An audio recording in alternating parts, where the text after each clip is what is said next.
The room smelled of ink and sweat and the faint metallic tang that clung to everything near the front, an antiseptic ghost of the operating tents and the blood-stained cloth that Eleanor Mercer would burn by noon. General Ambrose Patton slammed his gloved fist against the table and the map jumped, the thin paper shivering like a wounded bird. "There is no such thing as retreat," he barked, and the words landed on Elias Ridgway like a verdict, like an accusation, like a sentence. Wait, before the next revelation unfolds, if this story has already captured your heart, let us know where you're following from. To ensure you don't miss unexpected twists, emotional reconciliations, or new beginnings, subscribe and stay connected. Now, back to the story. Ridgway tasted copper on his tongue and saw in the corner of his vision the faces of a patrol he'd sent back through a ravine last winter, faces he had chosen to save by ordering withdrawal, faces he had loved enough to disobey a higher instinct for glory. Patton's words were not only doctrine, they were a lever being set into motion, a machine that would turn men into myth. The general looked every inch the idol the papers praised, broad-shouldered, jaw like a cliff, a laugh that made reporters forget the questions they meant to ask. But when his eyes found Ridgway's, narrowed, dangerous, there was a different current. It hummed like tension in a wire, like a name left unspoken that could shorten a life or save it. "Do you agree, Lieutenant Colonel?" Patton asked, and the room seemed to hold its breath.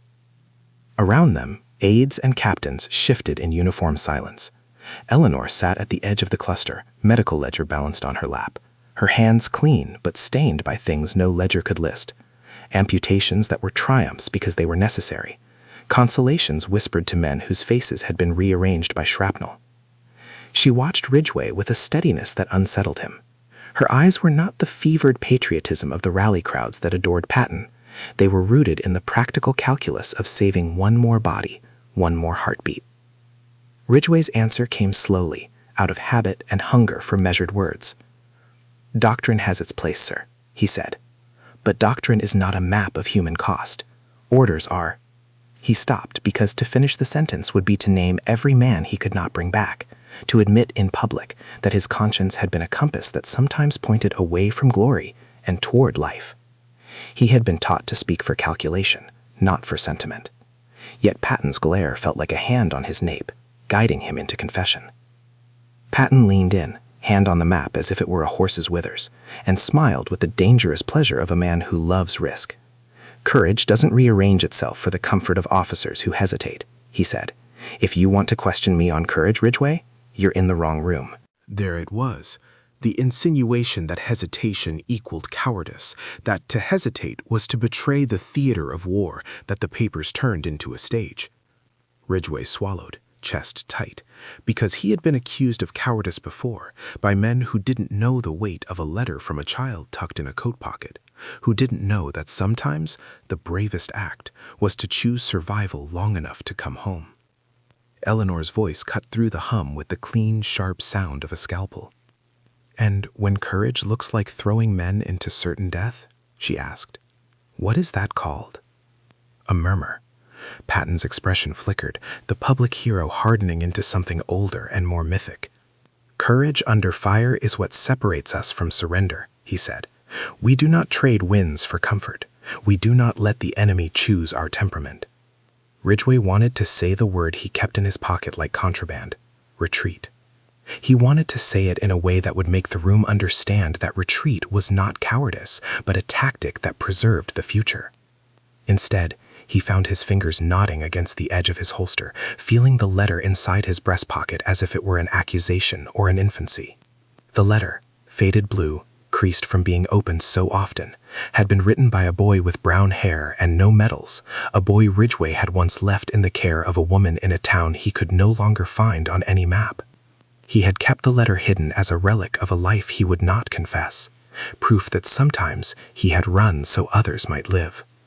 "Lieutenant," Patton's tone was amusement barely restrained, "you walk inside a man's tent and declare a doctrine based on a handful of saved faces. Do you think the country will forgive us if we lose the war to sentiment?" Ridgway's chest felt hollow. He looked past Patton at the men in the doorway, young captains with portraits of brides tucked into their breast pockets, soldiers with faces split by sun and salt and stubble. He saw the fragile human scaffolding of this war, and it made him raw. "I think the country will forgive us more easily if they still have sons to forgive us," he said. There was an intake of breath, so small he could have imagined it. Patton's jaw worked, like a machine recalculating constraint and desire. "You speak like a man who wants to be loved by the living," he said. Ridgway did not deny it. There were nights he had dreamed not of parades, but of a table where his son would pass the bread and call him father, without dates and absence making him strange. Those dreams made retreat possible and necessary. They made obedience a bitter taste. They let him move troops like pieces on a board with the precision of someone who had practiced laws. Eleanor rose then, ledger tucked under her arm, and moved closer to the map until her shadow fell across the colored pins marking fronts and losses. "There are reports," she said, voice low and professional, "from the field hospital." If we take the Ridge Patton plans, the casualty projections are beyond what we can manage. We will lose men we cannot replace. Projections are for committee meetings, Doctor. Patton's smile was sharp. We are here to create facts. Men will understand the necessity of sacrifice. They will not, Eleanor replied. Not when their friends are cut down in front of them because the high ground was a bait. They'll call it waste. Her eyes flicked to Ridgway in a way that made his chest both ache and harden. She trusted him to read the ledger in his mind, to know the arithmetic of flesh and bone. If you order them over that ridge without more reconnaissance, Lieutenant Colonel, there will be no glory to argue about afterward. There will only be graves. Patton's hand landed on the map with the flat palm of a god. Then we buy recon with time, he said. We strike with the calculated force that wins wars. Your caution is, what, a postponement of greatness? Or a refusal to make young men into ornaments for old reputations, Eleanor said. She did not soften. She could not afford sentiment when the cost was limb and life. But there was something in her voice that was also a personal plea to Ridgway, a quiet ownership of his conscience that made him feel exposed. Ridgway thought of the patrol in the ravine again and the small miracle of their return. He thought of the boy's letter asking if he'd ever come home to teach him about books and stars. He thought of the surgeon's hands, patient and unromantic, that had sewn his heart back together more times than he would admit. He was not a man who could be ordered into ideological purity.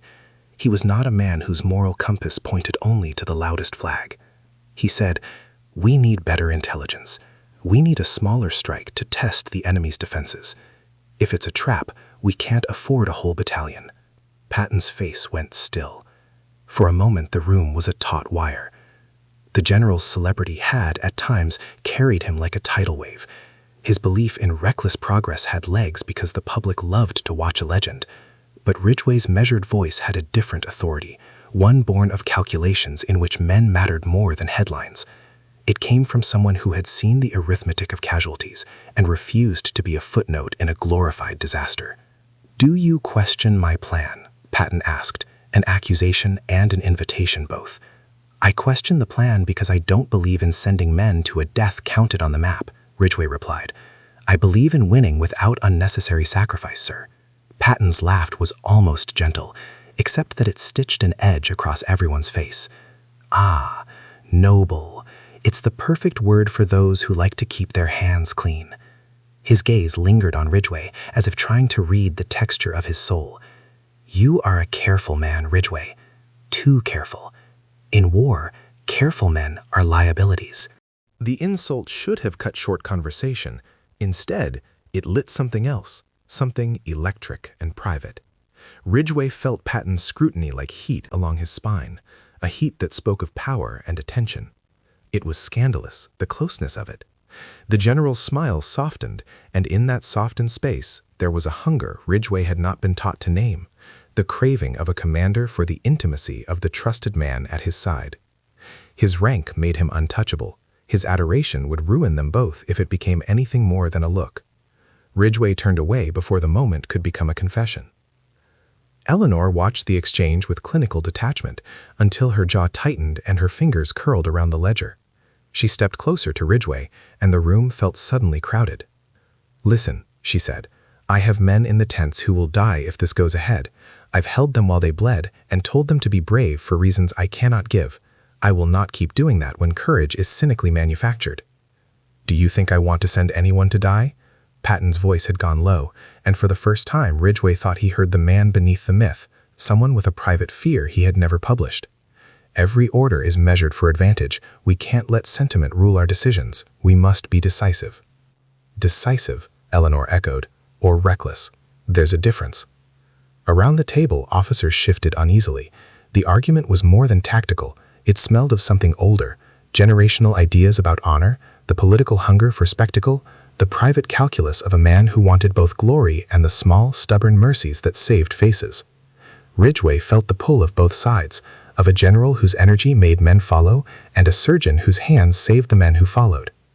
When the meeting ended, Patton dismissed everyone with a brisk wave that left the room humming like a hive. Ridgway stayed, lingered by the map to watch the pins like wounded teeth. Eleanor gathered her ledger and moved toward the door, pausing long enough to meet his eyes. "If you have to make a choice tomorrow," she said quietly, "remember what keeps you awake at night. Remember the faces you couldn't save the last time you followed a doctrine." He wanted to say, "Remember the boy." He wanted to say, "Remember what it cost to stay alive." He wanted to tell her about the soft paper heart in his pocket. Instead, he nodded, because nodding was still a kind of confession. "I will," he said. She put a hand on his sleeve, brief, ordinary, and entirely intimate, and then she was gone, taking with her the ledger and the scent of something that smelled faintly like camphor and hope. Ridgway stood alone with the map, the general's dictum echoing in his head. There is no such thing as retreat. A command and a curse both. He looked down at the cluster of colored pins marking the route Patton would order at dawn and felt the world narrow to a single, terrible equation. Obey and become complicit in slaughter, or disobey and become a traitor to a myth that had already started to believe in him. Around the edges of that equation, the names flickered like candles. Men he had once guided, men who had trusted him to steward their lives. The dilemma settled in his bones with the patient, immovable weight of a decision that would alter everything. Outside, the night pressed against the window in the shape of distant shells and the slow, inevitable rumble of a war that would not be reconciled by manifestos.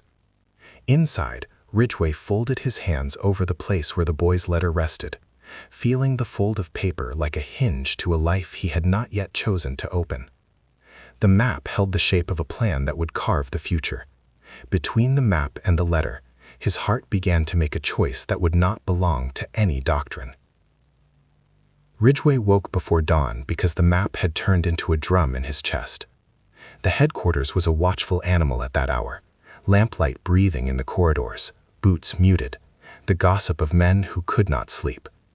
He dressed with the kind of deliberate care that was a liturgy for him, the straightening of a collar, the placing of the faded letter in the inner pocket where it warmed against his ribs like a small, dangerous truth. He walked to the ward because the ward was where consequences lived in the open, where rhetoric met the honest geometry of bandages and the blunt arithmetic of loss. Eleanor was there, precisely where she'd promised she'd be, not in the command tent where strategists polished doctrine, but among the drip stands and the cots, where she moved with hands that could harden into steel and soften into solace in the same motion. A lamp haloed her face. There were dark crescents under her eyes that no powder could dismiss, and her sleeves were rolled because the work would not wait for tiredness. She looked up as Ridgway entered and gave him that curving, unperformative smile that had, in the last days, become a refuge. "You look as if you dreamed of battle," she said, not unkindly. Her voice was a low instrument that fit the ward like a groove. "I dream of sons who can read a map," he replied. His joke had a brittle edge. He moved between cots as if remembering a choreography of comfort, a rearranged pillow here, a quiet word there. Men turned their faces toward him with the weightless hope of the wounded who think a familiar presence might stitch them whole. Eleanor watched him as he worked, the way his fingers traced a wound like someone reading a book whose sentences could be trusted. There was a private tenderness in his touch that did not belong to the public sphere of commands. It belonged to a man who had learned to translate pain into plan. He bandaged an arm with the precise economy of a man who had patched many things out of necessity: houses, reputations, a life. "You're sending a recon," she said without preamble, as if she had read the map with her eyes closed. "A small unit to test the ridge." He paused, a roll of gauze between his hands. "A probe. If it's a trap, it will tell us now. If it's clear, we take it." He did not mention the word that could blunt an order: retreat. He did not name the way his chest had been pressed between a map and a letter, between a general's doctrine and a surgeon's ledger. She watched him, and there was a question, more a soft demand, behind her eyes. "Do you trust what you'll see?" "I trust cold facts," he said, "not speeches." She let out a small laugh, almost a snort, that consoled more than it scorned. "Cold facts saved lives today. You should know that better than most." There was a silence like an agreement. Then she took his wrist, lightly, briefly, and he felt the contact like a current, as if the ledger had been handed back as testimony. "Be careful," she said. Not a command, a plea. He thought of the boy's letter, the crammed handwriting, the question about whether stars looked different back home. He wanted to tell Eleanor everything, the way his fingers had smelled of ink when he'd folded the paper, the way he had practiced closing his eyes and naming a town that might no longer exist. But he was careful with confessions, because the war had taught him that some admissions were like doors that, once opened, could not be closed. Instead, he spoke of tactics. He spoke about timing and concealment, about scouts and the need to move like a shadow. He mapped a plan with words like instruments, each clause a hinge. Eleanor listened with the professional intensity of a surgeon calibrating for catastrophe. When he finished, she nodded once, the way a surgeon releases a hand from a clamp. "Send 2 squads, no more than 20 men total," she advised. "Keep radio silence. Take a field medic. If anything goes wrong, you don't bring the battalion, you get them out." He felt the ease in her direction, the kind that comes from a woman paid to make decisions by the inch. There was safety in her pragmatism. It wrapped around him like a cloak.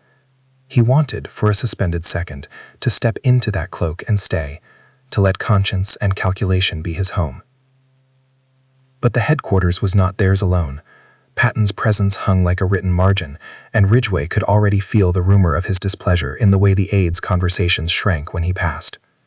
He had not yet spoken with the general that morning, and the idea of facing him with a qualified disobedience tightened something in his throat. Not for the first time he considered how many men layered their affection for Patton with a fear he could not name.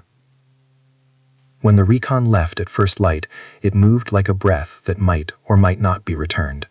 Ridgway watched them go from the ridge outside the camp, small figures threading the fog like a patient seam, and felt both the clarity of his choice and the weight of its cost. He was obeying the logic of preservation. He was disobeying the logic of myth. Either could be framed as heroism. Both could be used as bullets. The first report came in with the quiet brutality of an X-ray. Traps, wire, a skeleton of defense that made men into meat. The recon had found evidence: charred posts, hastily buried shells, the scent of men who had been waiting, enough to declare the ridge murderous. When Ridgway carried that intelligence to Patton, the general's face was contained like a stone in a storm. He listened to the words as if he were taking notes for a speech, not for the nearest graves. For a breath, Ridgway thought Patton's jaw would unclench, and the myth dissolve into some humane polity. But then Patton smiled, the smile newspapers printed, the smile that made men forgive other sins for the sake of a good story. "Then we change the approach," Patton said. "We make the bait the decoy, and the decoy the trap. We shift columns. The enemy will not expect a feint where they see aggression." Ridgway watched him redirect the terror into choreography. It was beautiful in its way. The man's mind could turn slaughter into a ledger of advantage. The question always was whether it would be an advantage worth the price. Ridgway's protest this time was no longer a whisper. "We do not have time for complex maneuvers without the right logistics, sir. The men are tired. Our medics are stretched thin." "Then do what leaders always do. Extend yourselves," Patton countered. "You say no such thing as retreat is my doctrine. You also say I'm reckless. Choose which version of me you're criticizing, Ridgway." There was heat in the room now, the kind that bruises. Officers shifted, sensing a fissure.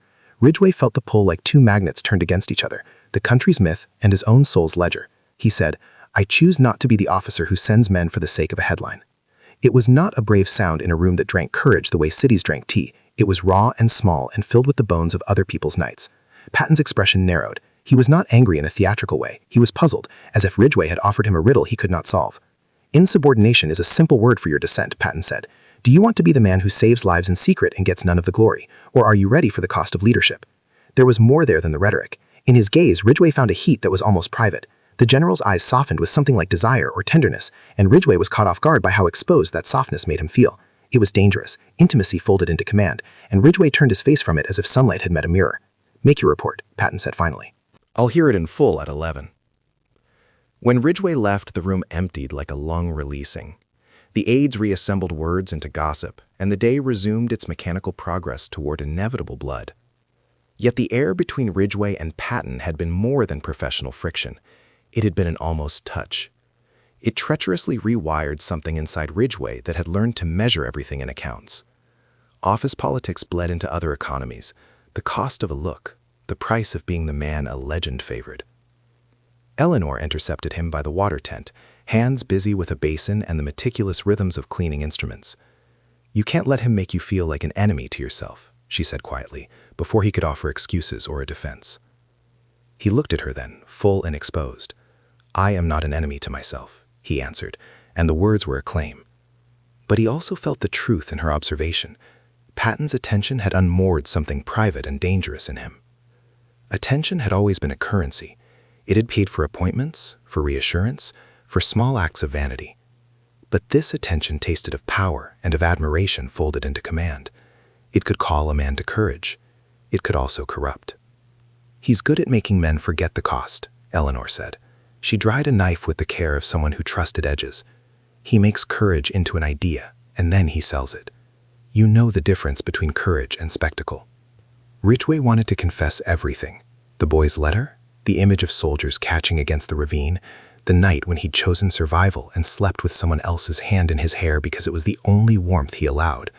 He wanted to hand her the folded paper and ask her to hold it like evidence. But the ward was not a confessional. It was a place of pragmatic mercy. I have a plan, he said instead.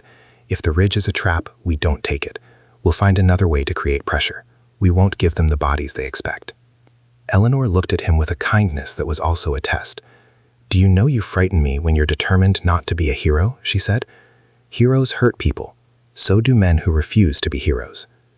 Ridgway smiled at that with no joy. Some men also hurt people because they're trying to out-hero someone else. She met his eyes long enough that both of them were charged. Promise me you'll come back from this meeting with a decision, she said. Not a compromise stitched together in whispers, but a true choice. He wanted to say, promise me you'll stop giving everything to people who don't deserve your mercy. He wanted to say, stay and be my witness. He wanted to say the things that would make them both vulnerable in ways the war did not allow. Instead, he nodded. Nods were reliable. Words could be used against them. When Ridgway returned to the command tent, he found Patton alone, poring over the map by himself, as if the paper had become a private thing between them. The sight of the general, unobserved and unperformative, struck Ridgway with a clarity that felt illicit. Patton's shoulders were not theatrical now. They were just a man's shoulders, bent over a mission. He looked up as Ridgway entered and smiled. Not the spectacle smile, but a different one. Smaller, more intimate. You kept my men alive yesterday with that recon, Patton said. The words fell like an admission. Ridgway felt his face change.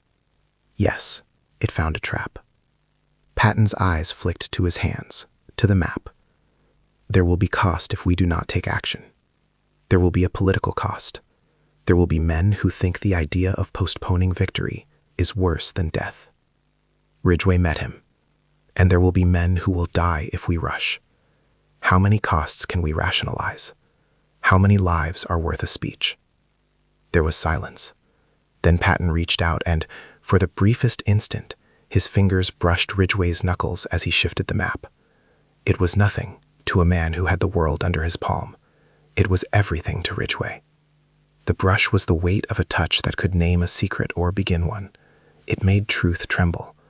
For a moment, a private world hovered between them. No doctrine, no audience. Just two men and a papered future. Patton's voice was low when he spoke after. I admire your caution, Elias. Sometimes I think the men who keep us safe are the ones who never make the headlines. Ridgway's breath snagged. The use of his name, without rank, without pretense, felt like a step into something dangerous and kind. He wanted to ask Patton what he had meant. He wanted to confess the letter in his pocket and the boy's small handwriting and the nights he had chosen to leave. He wanted to tell Patton that when he looked at him, history felt both possible and perilous. Instead, he found himself saying, "We can change the approach. We can force the enemy to show more of himself without sending half a battalion to die." Patton's answer was a smile that contained gamble and hunger. "Find me a way to do it that takes fewer lives and more ingenuity," he said. "Convince me." Ridgway left the tent with a task and a rope around his throat. He had not expected to be asked to perform ingenuity as a proof of morality. The request was both an opportunity and a threat. He had to invent a tactic that would satisfy the general's appetite for audacity and Eleanor's hunger for safety. He had to be clever enough to be heard and moral enough to be, perhaps, punished. Outside the tent, the sun slid up the sky like a slow apology. The world woke to business as usual, letters with bad news and food with no spices, the hum of engines, the quiet argument of men who tried to keep themselves whole by working. But the air between Ridgway and Patton had been altered in a way that felt forbidden and inevitable. There was a magnetism, a dangerous, seductive proximity that neither doctrine nor decorum could entirely deny. Ridgway walked toward the ward with a plan in his head and a letter in his pocket.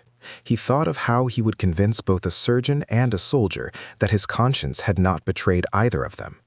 He thought of how love and command braided together like two ropes, and how one wrong tug could snap everything apart. The war pressed on, indifferent to the private economies of desire and mercy. But within its indifferent expanse, a small decision was being shaped, a maneuver that might save men, a confession that might break a myth, a touch that might change the map of their lives. At noon, he would present his plan. At night, he would open the faded paper and read his son's questions once more. Between those two acts lay a day of negotiations, each one with edges sharpened by the knowledge that any resolution would leave someone wounded. The push and pull of the world was the taste of iron on his tongue. He had to choose which wound to make. The noon sun slashed through the awning like a blade. Ridgway set the plan before Patton as if laying out the bones of an argument that might still be warm. He spoke with the steady cadences he'd always used to make hard things seem possible. Diversionary skirmishes to pull men away from the ridge, silent night moves, a timed artillery whisper to convince the enemy the main column had shifted. He spoke of men as if they were instruments to be tuned, not ornaments to be sacrificed. Patton listened with that practiced stillness, an idol who never seemed to blink. And then he surprised Ridgway by leaning forward and closing his hands into a kind of conspiratorial praise. "That's clever," Patton said. "It takes more nerve to deceive fear than to hurl oneself at it. You'll need authority to pull it off." Ridgway's throat tightened because the offer was a double edge, permission to save lives and permission to perform in the name of Patton. He accepted the authority like a draft because authority made execution possible. He would arrange the feint. He would accept the cost of being seen to do what the general wanted while quietly bending the plan's teeth toward mercy. Eleanor was not blind to the performance. She watched the exchange, minute gestures, the way Ridgway's jaw set, with a gathering unease. When the meeting dispersed, she intercepted him with an intensity that had nothing to do with professional interest. "You made it sound like a play," she said, voice thin with worry. "You're not dressing the men in costumes and calling them brave." "I'm dressing them for survival," Ridgway replied. But there was a hollow note in his certainty. He had told himself he could manipulate a myth to save bodies. The math of courage felt like arithmetic you could shade when it suited you. Patton's praise had been warmth and warning both, and Ridgway could already feel how it might erode reason into theater. At dusk, when the first stage of the feint went into motion, Ridgway's plan began to breathe. 2 platoons skulked in the scrub to mimic the advance. A thin column of smoke rose as if from a false encampment. For a few hours, the enemy reacted the way their maps predicted. Guns turned, men reoriented. It worked.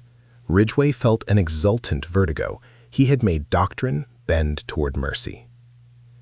Then the telegram arrived. and everything that had been secure as a stitch came undone. It was an intercepted message, an old cipher unearthed through long, bitter gossip that named a place and a file. A clerk in a rear office had betrayed a pattern of bribes years before, a hidden ledger in Patton's handwriting. The ledger was a small thing, names, amounts, a thin scrawl that matched the general's signature.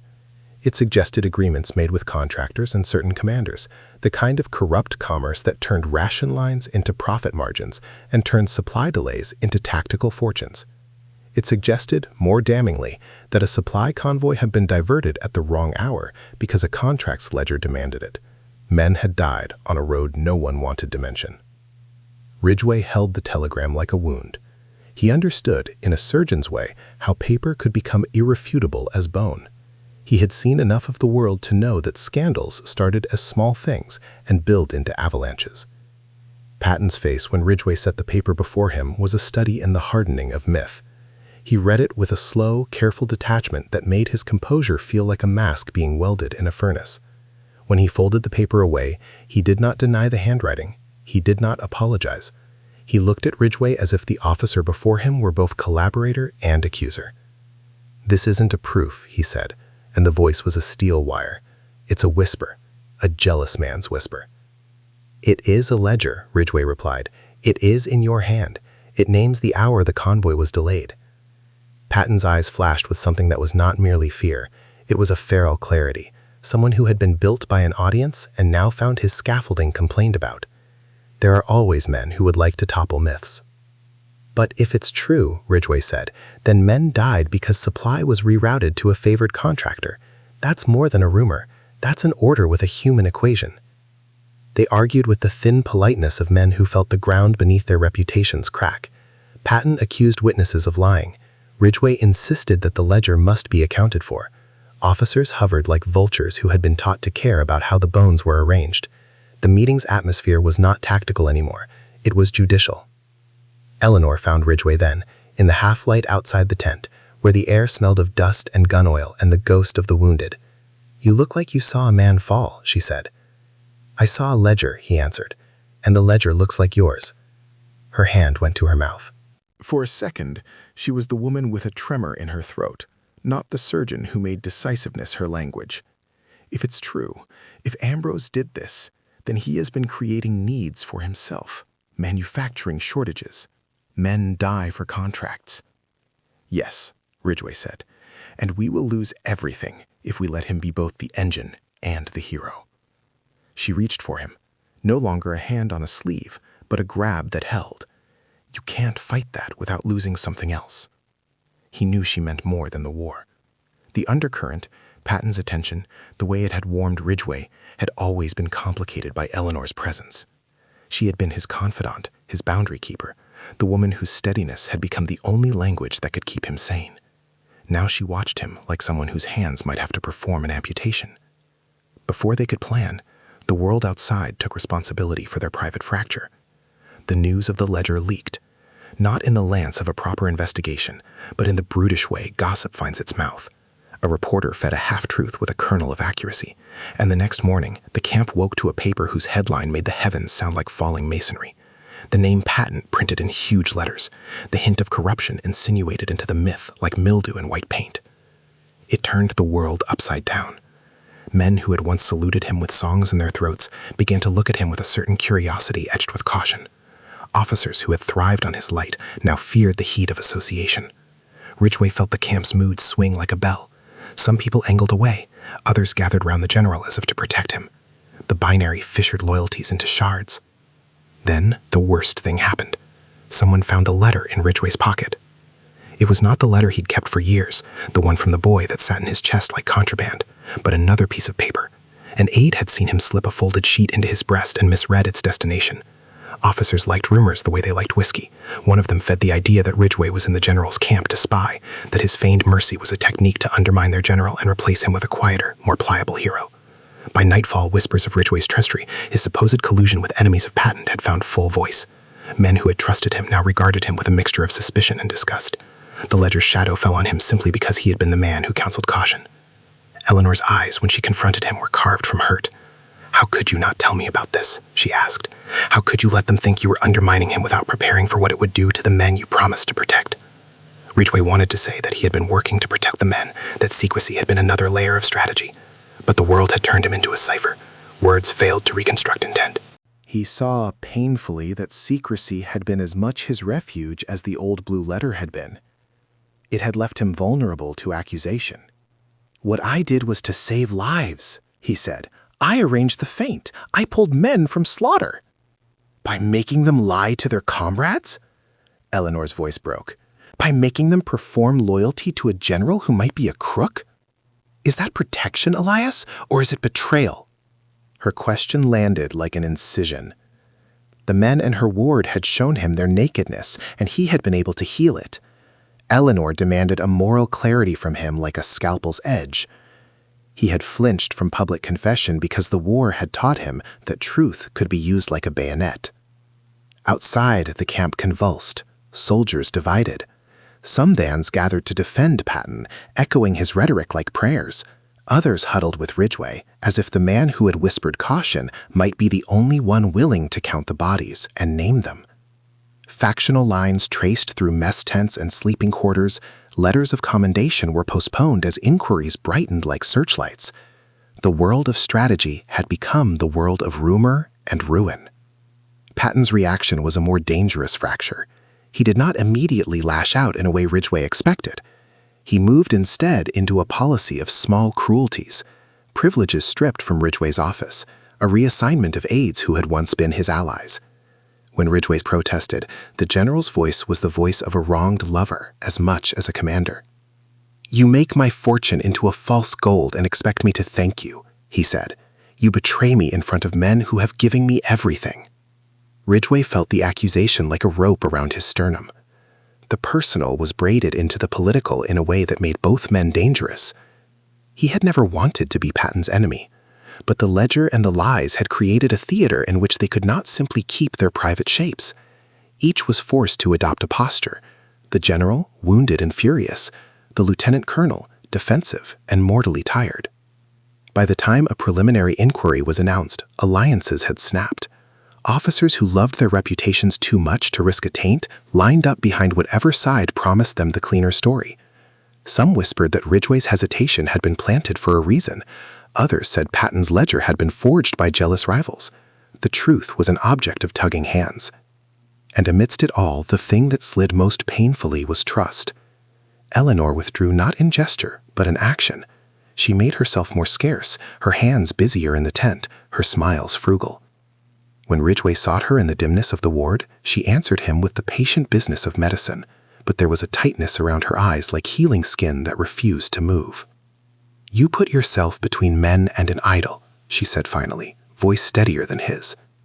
"You thought you could play both sides, be the cool hand and the conscience.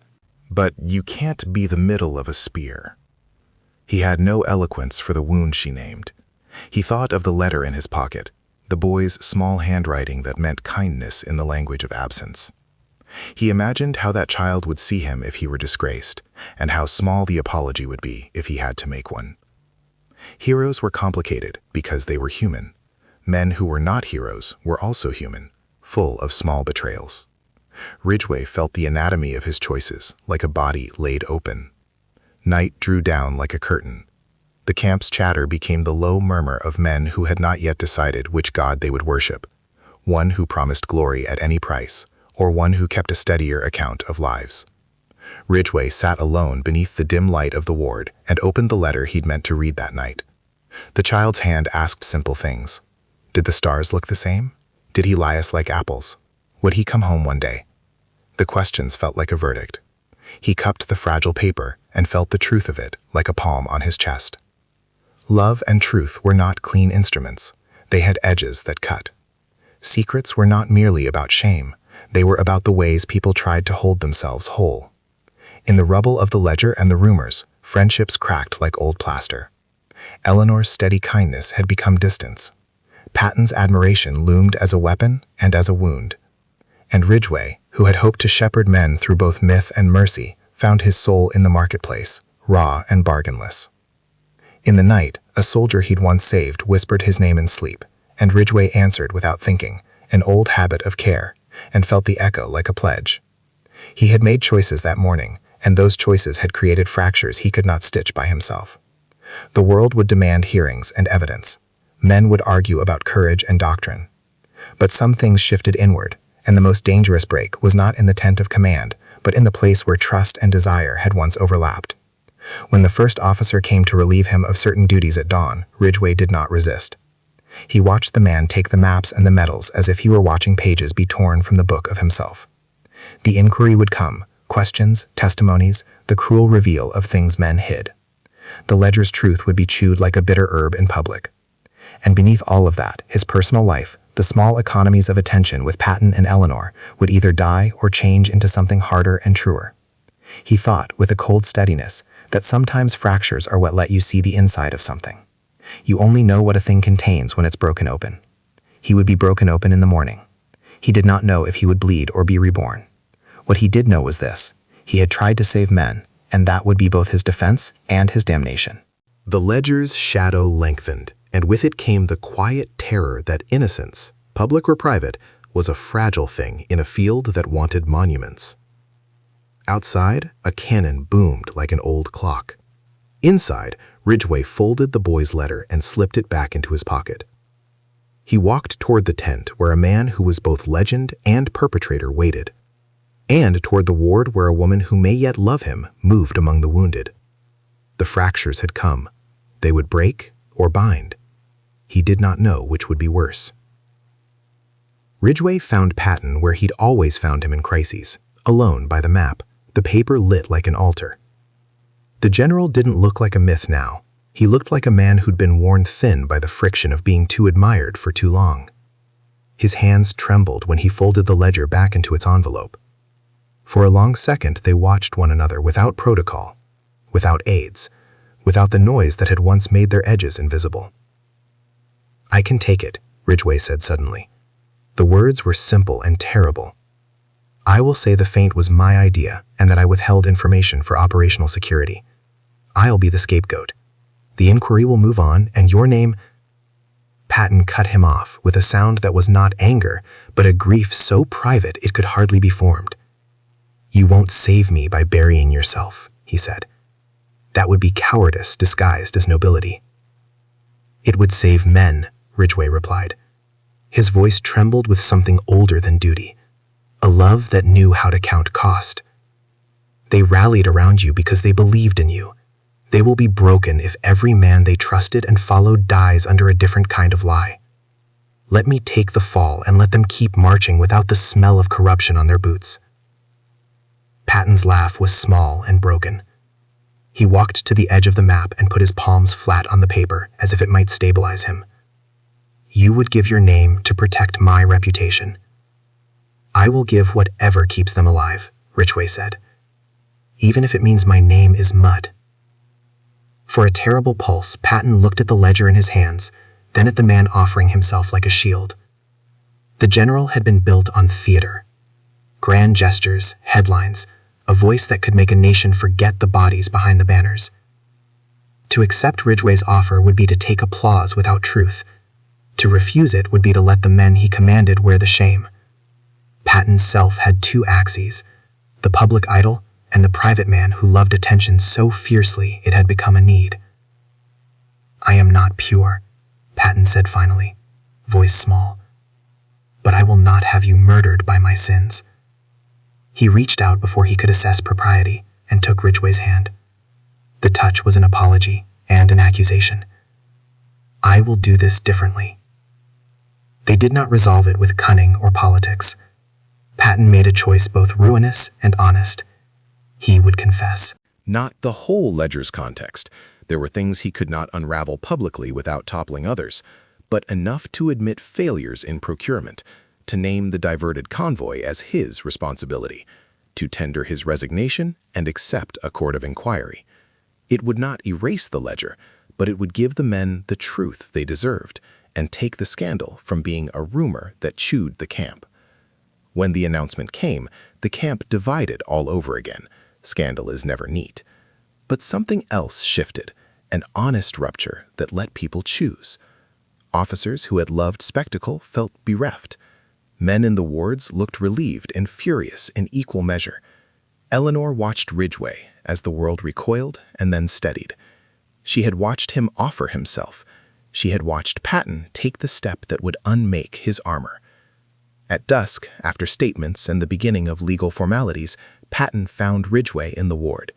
For the first time, the general's public and private selves were aligned but unarmored. He sat on the edge of a cot and spoke in a voice that was just his, raw and small. "You didn't have to do that. I'm tired of seeing men I love become numbers," Ridgway said. The answer felt honest because it left him open. "I couldn't live with myself if I let them be."